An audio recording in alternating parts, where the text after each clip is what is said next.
Greetings, children. Welcome to the online classes. This is Aishwarya. The following videos for class 3, subject General Science, chapter 8, Light, Sound and Force, part 3. In part 1 and part 2 of this lesson, we learned about light and sound. Light is nothing but it is all the light, sound and force. They are nothing but different forms of energy, right? Light makes everything visible. Then we learned about what are luminous objects and non-luminous objects. The objects that give out light is called the luminous object. Non-luminous object, the objects that cannot or do not give out light are called non-luminous object. Then we saw what are the properties of light. Light travels in a straight line. Then shadows, the formation of the shadow is another property of light, is what we learnt about light. Then we learnt about sound. Sound is nothing but it is the energy made by vibration of particles, right? Then we saw what are the different properties of sound. Sound travels in waves. Light travels in a single straight line. Sound needs matter to travel. Then the faster the vibration, the louder is the sound. Then we learned about noises and how we measure loudness using the unit decibels. Okay, so what we completed in our previous class. So let's continue with our light, sound and force. Today you're going to learn about force. Force means, what is force, children? What according to you is force? According, force is nothing but a push or pull. Or if you push any object or you pull any object, you're applying force. Okay, you are if you open the door or if you close the door, again you're applying force, right? That is the best example to understand force. Okay. Force is nothing but the push and pull of any object is called force. Any objects, if you're moving your shopping cart, when you go shopping with your parents, you will be moving a cart, right? That for pushing that cart, you need that force, you need to put that energy. Even if you have to pull it back, you have to put that energy.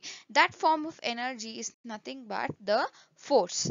Force can cause any object to move faster, slow down, remain in a place, and even change shape. Now, toys, you all have toys, cars, right?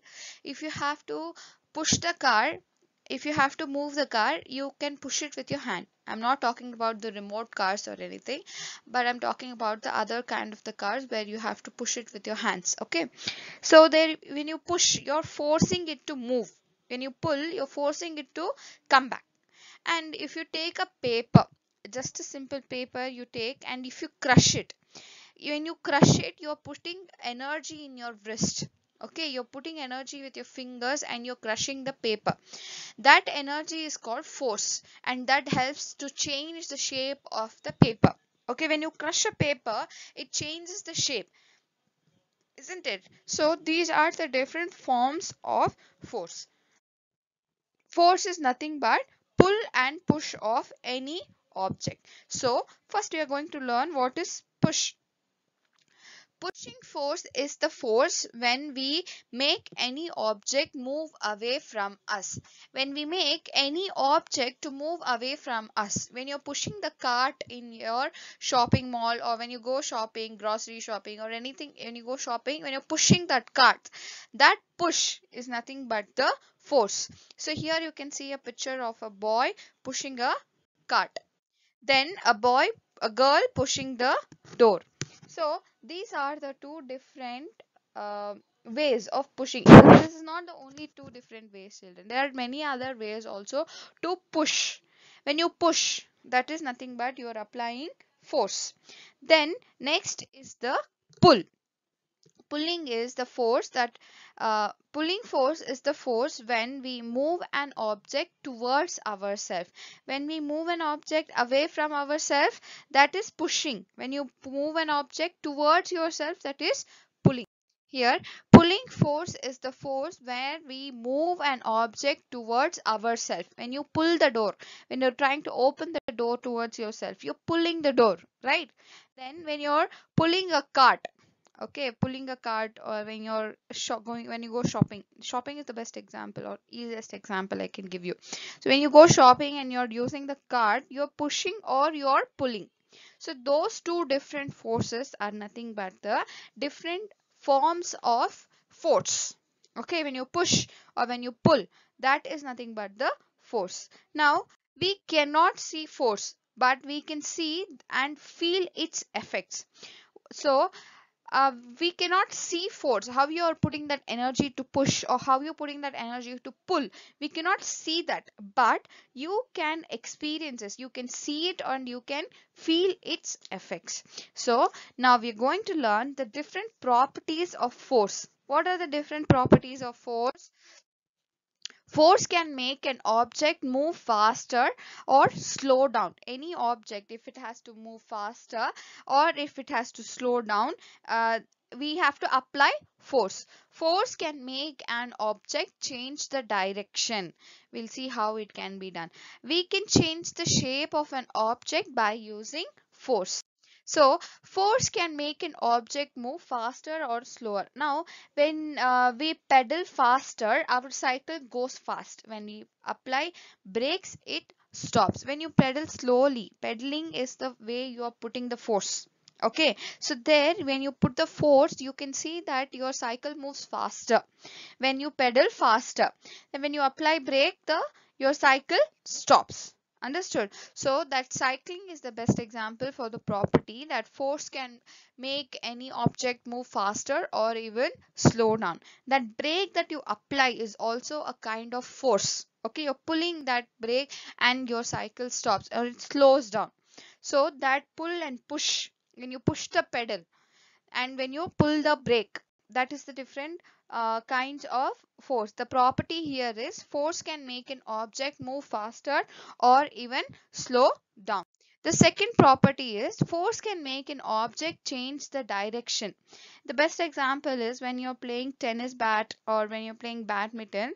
When the ball comes towards you and you hit it, right? You hit it with a bat and it changes the direction. It was coming towards you. When you hit it, it goes away from you, isn't it? So that shows that the force shows changes the direction of any object. Now that ball was coming towards you, so when you hit it, when you're putting force, when you're applying force, it changes the direction and goes away from you.